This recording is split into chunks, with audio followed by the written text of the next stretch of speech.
It has been a while since I have been saying anything on this channel. The last 3 videos, I think, were without sound, and it felt a bit like we lost contact. So I thought it would be good to come back with a bit of a coffee and talk video where we just sit down and have a look at the farm searching situation, what we have planned for the future, and what we have actually been doing pretty much all summer long, because on YouTube there wasn't much going on. Well, we'll also have to address that we're actually leaving the cabin, and that this video here might be one of the last ones from this place, at least for a while. But let's try to do it a little bit chronological, otherwise I'll probably completely lose track. And we'll start with what we have been doing all summer long.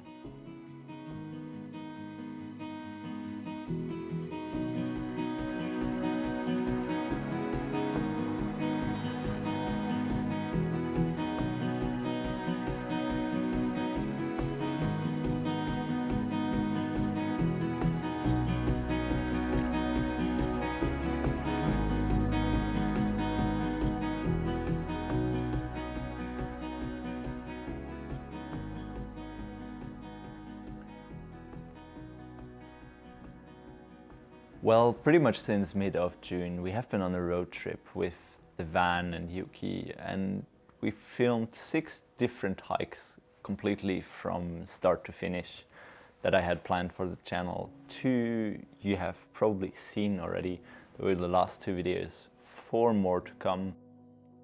One of the hikes, called Trekanten, was a bit of a failure, so I'm not really sure if I'm making the video of that one or not. Have not too much footage, but could be quite funny. Apart from filming the hiking videos, we have been wrapping up our project with the local tourism organization and are now just doing a few follow-up jobs. So even if there wasn't that much going on the YouTube channel, we have been doing stuff in real life. But to be honest, I felt like we lost a little bit of touch, if you can say so, in the virtual world. We never seen us, but it feels like there is some sort of a community, and if I'm not really making any videos, then I'm just kinda letting you down. That's how it feels to me. I don't know how it is from the opposite side, but I'd like to change that in the coming winter months.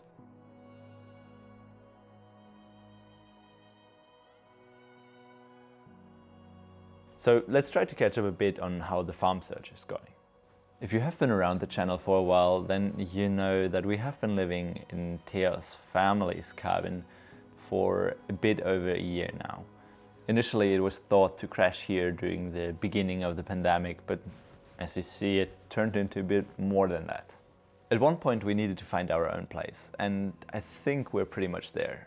It's not completely our own place, but at least it's something. Since the beginning of the year, we have been pretty involved in the housing market, looking for either farms or properties to buy. But if you have been involved in it yourself, you might know that it isn't that easy at the moment. Neither in big cities nor on the countryside where we are looking.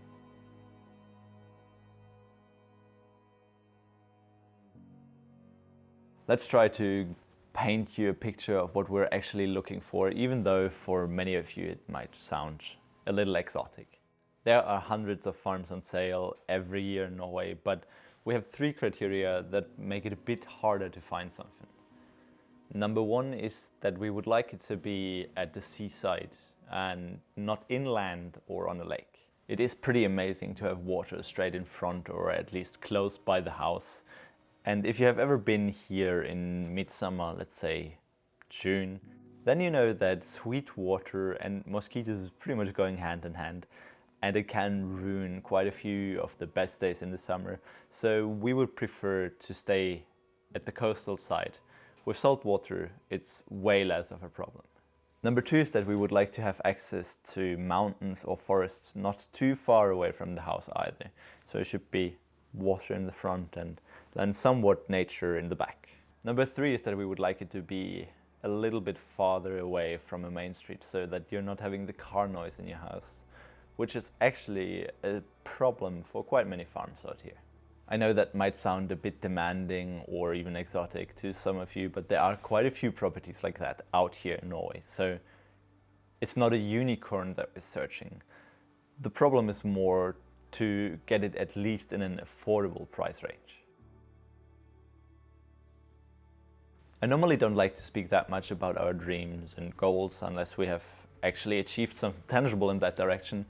But in that regard, I think it could be quite good to have a few more details to understand why we're that much into buying a small farm. Small farms, in Norwegian called småbruk, are often consisting out of a barn, a main house, and sometimes a smaller additional building. It might be a little disappointing for some of you that want to see that kind of stuff on the channel, but we're not thinking about any husbandry. We would love to have a little greenhouse and some outdoor crops. Everything from fruits, vegetables and berries would be great. But at the moment we don't have any desire or are ready for the commitment of having any other animals than our pets. I mean, we can still catch fish ourselves and get our hands on the game meat from the hunters around us, so there isn't any issue with keeping up a proper and affordable human diet without the husbandry part.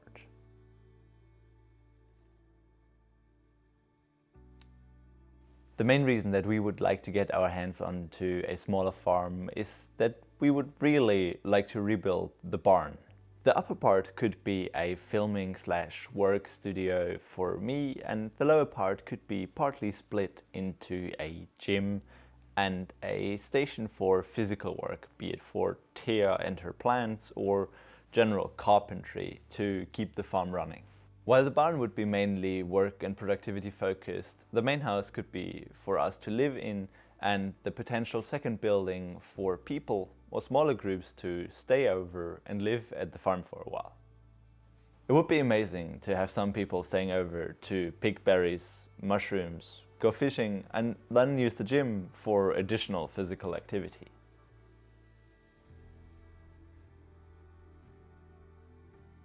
Another option would be to host photography or, in Thea's case, plant workshops. So yeah, these are the thoughts for now, but apart from that it would also be nice to learn a bit more in terms of building things and carpentry, just as an addition to my otherwise quite sedentary and laptop focused work.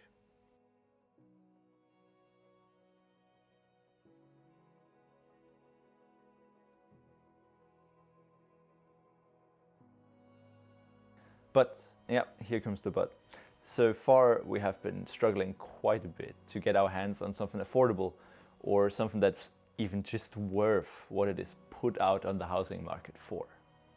I think later on I would like to make another video pointing out a few details of the Norwegian housing markets, a few of the struggles we had, and what you would actually have to expect to buy such a property in this country. But for now we're cutting the story a bit short. So far we just haven't been able to find anything affordable, and in the meantime we are going to rent a little house at the seaside. I think it's around 90 square meter for around $800 a month. Obviously it's wasting a bit of money to pay rent instead of down paying a loan, but this is how it's going to be for now. And as we are quite happy with the place we found, things are going fine. Right now we're packing the rest of the stuff from the cabin. I'm making the last video here, and then we finally move into the new place on Monday. Once we have settled in, I could make a little tour of what you can actually get in terms of living for $800 a month on Norway's countryside. So if you would like that, then let me know in the comments, and hopefully we'll see you soon.